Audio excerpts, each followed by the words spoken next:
December 2025 ICT BD case number 4 2025 যেটা র্যাবের কর্মকর্তাদের বিরুদ্ধে মামলাটা আনিত হয়েছে প্রসিকিউশন দ্বারা, সেই মামলার চার্জ গঠনের শুনানির জন্য এবং শুনানি পরবর্তী আদেশের জন্য ধার্য তারিখ ছিল। সো আজকে মাননীয় ট্রাইব্যুনাল সেই চার্জ গঠনের আদেশ প্রদান করেছেন। আদেশ প্রদানের সময়ে এই মামলার যারা আসামি, বিশেষ করে আমাদের যে তিনজন আসামি জনাব তোফায়েল মোস্তফা সারওয়ার, কামরুল হাসান এবং মশিউর রহমান জুয়েল, ওনাদের সহ এবং অন্যান্য যারা আছেন সবাইকে জিজ্ঞেস করেছেন এবং পড়ে শুনিয়েছেন ওনাদের বিরুদ্ধে অভিযোগ কী, তারপরে জিজ্ঞেস করেছেন যে আপনারা কি দোষী কি না নির্দোষ। সো ওনারা সবাই আদালতকে জানিয়েছেন যে আমরা নির্দোষ এবং এই আদালতের কাছে ওনারা বলেছেন যে আমরা আশা করি এই আদালত আমাদেরকে ন্যায় বিচার করবে এবং আমরা এই অভিযোগ থেকে খালাস পাবো। সো এটা ছিল এবং পরবর্তী তারিখ ধার্য করেছে জানুয়ারি মাসের 21 তারিখ 2026 সালে। আমরা একটা জিনিস দেখছি যে এখানে বারবার একটা প্রশ্ন আসছে যে বিচার হচ্ছে নাকি হচ্ছে না, এটা নিয়ে আজকে উত্তপ্ত বাক্য বিনিময় হয়েছে, এই বিষয়টা ব্যাখ্যা কি আসলে? ওনারা সবাই সেনাবাহিনীর কর্মকর্তা, এটা নিয়ে কোনো সন্দেহ নেই। প্রসিকিউশন টিম ওনাদের জায়গা থেকে বলেছেন, সেটা নিয়ে আমাদেরও কোনো ইয়ে নেই, বিকজ আমরা যেটা মনে করি প্রসিকিউশনের দায়িত্ব পালন করছে, আমরা আমাদের ডিফেন্সের দায়িত্ব পালন করছি। এখানে একটা আইনি একটা গ্যাপ আছে। সো এখন এই আইনি গ্যাপটা আদালতের মাধ্যমেই হয়তো এটা কোনো এক সময়ে সমাধান হবে।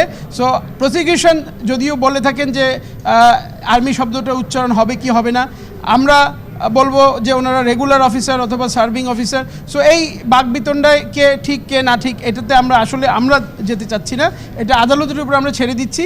যদি কখনো এটা আদালত এইটার ব্যাপারে কোনো মতামত প্রকাশ করে অথবা বিচার করেন, সেটা সেই অনুযায়ী বিবেচনা হবে। তবে প্রসিকিউশনের উপরে আমাদের সম্পূর্ণ শ্রদ্ধা আছে, তারা তাদের দায়িত্ব পালন করছেন এবং মাননীয় আদালতের উপরে আমাদের সম্পূর্ণ শ্রদ্ধা এবং আস্থা আছে যে আমরা আসলে আমাদের যারা যেই আসামিদেরকে আমরা ডিফেন্স করছি তারা নির্দোষ এবং নির্দোষভাবে প্রমাণিত হয়ে খালাস পাবে। আপনি বলেছেন যে মামলা ড্র্যাগিং করতেছেন, এটা কেন বললেন? মামলা ড্র্যাগিং আমরা বলেছি আমরা করছি না। আমি যেটা বলেছি সুস্পষ্টভাবে যে মামলা ড্র্যাগ করার কোনো ইন্টেনশন আমাদের অন্তত নেই এবং এটা কোনোভাবেই প্রমাণ দেখাতে পারবে না এবং হয় নাই, বিকজ আইনের মধ্যে যেই প্রভিশনগুলো দেয়া আছে, যেই সুযোগগুলো দেয়া আছে ফেয়ার ট্রায়ালের জন্য, আমরা সেটা পুঙ্খানুপুঙ্খানুভাবে মেনে কোর্টের কাছে উপস্থাপন করেছি এবং আমরা কখনোই আইনজীবী হিসেবে কোর্টকে জোর করি না। শিয়া বাটার ও ভিটামিন ই সমৃদ্ধ লিলি বিউটি সোপ, তারুণ্যময় উজ্জ্বল ত্বকের জন্য।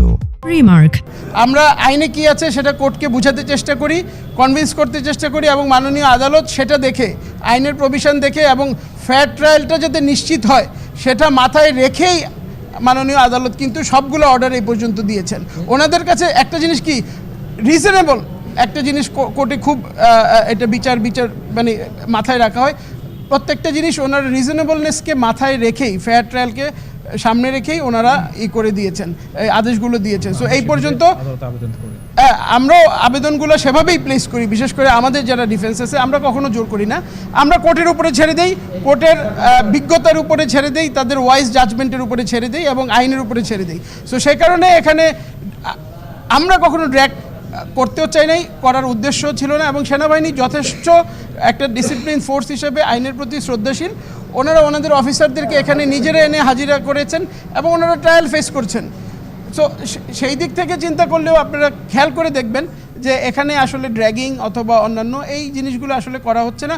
হয়তো অন্য কোনো কারণে প্রসিকিউশনের কাছে মনে হতেই পারে যে কেউ হয়তো ড্র্যাগিং করার জন্য এরকম কোনো পন্থা অবলম্বন করছে, সেটা হতে পারে, যার যার মত ডিফারেন্ট, বাট কে কি বলছে সেটা তার নিজস্ব মত, আমরা তার প্রতি শ্রদ্ধাশীল।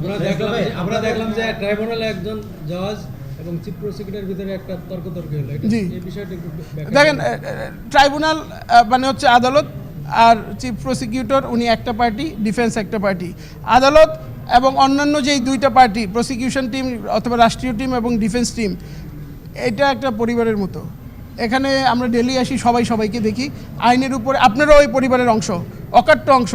সো আপনাদের মাধ্যমে সারা জাতি জানতে পারে যে কি হচ্ছে আদালতে, ঠিক আছে, ন্যায় বিচার হচ্ছে কি হচ্ছে না, হবে কি হবে না, ট্রায়াল ট্রায়াল হচ্ছে কি না, অন্যান্য কি হচ্ছে সব। সো এইটা আসলে ওরকম এগুলো কিছু না, এগুলো ডেলি হতেই পারে।